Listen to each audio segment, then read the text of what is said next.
Welcome to this tutorial, all about the psychology of sport injury. So how many times have you had to sit aside from a training or performance due to injury? Frustrating?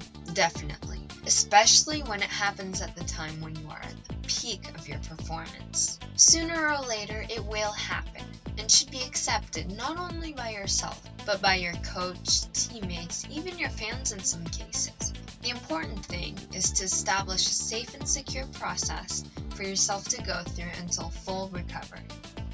The word process is purposely being used because sport injuries are caused due to multiple factors and will affect athletes through the same factors: biological, psychological, and social, thus creating a process. First, let's illustrate the happening of an injury and how an injured athlete should properly go through these challenges to complete the process, returning safely to his or her sport. Competitive sports are naturally stressful. Athletes must fulfill internal and external demands to maintain superior performance constantly. From physical and biological perspectives, athletes must go through excessive heavy training, sometimes without enough recovery time in between them. In that case, physical structures such as musculoskeletal and nervous systems may be damaged.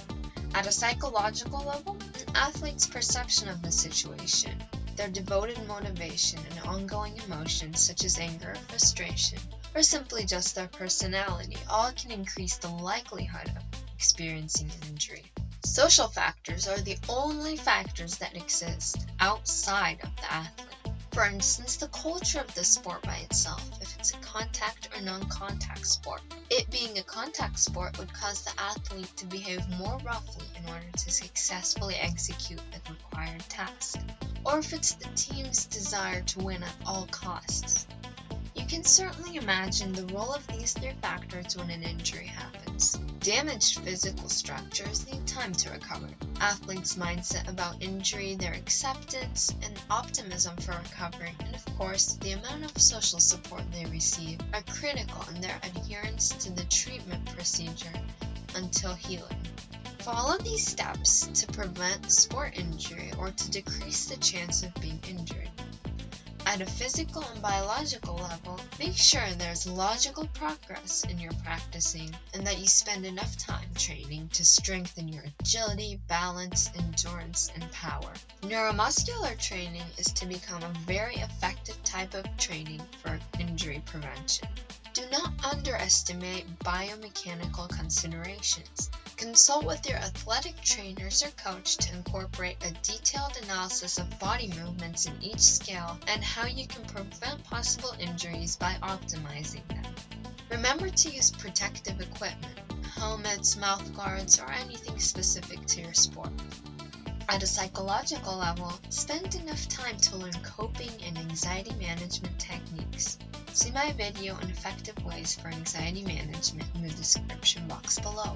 Learn relaxation techniques so you can control emotional moments during the competition. And overall, improve your mental skills such as confidence or concentration in order to increase your commitment and adherence to your exercise treatment trainings. At a social level, build a positive atmosphere and strong relationships within a team.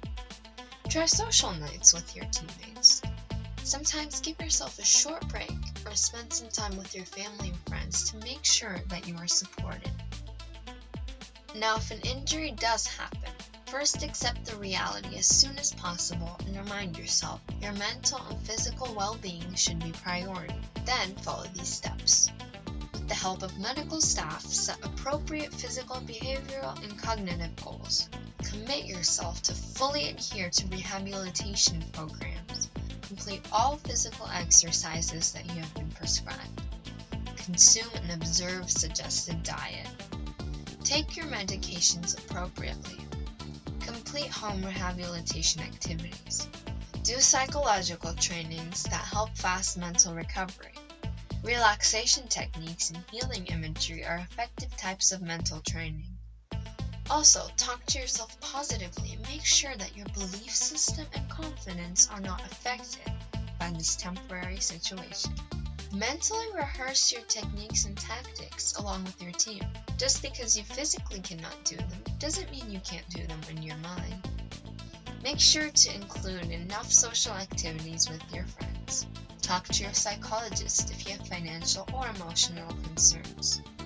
Last but not least, do not rush to come back to your training and avoid harmful activities of any type.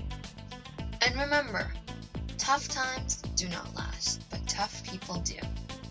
Thank you for watching this video, and remember to like and subscribe for future tutorials.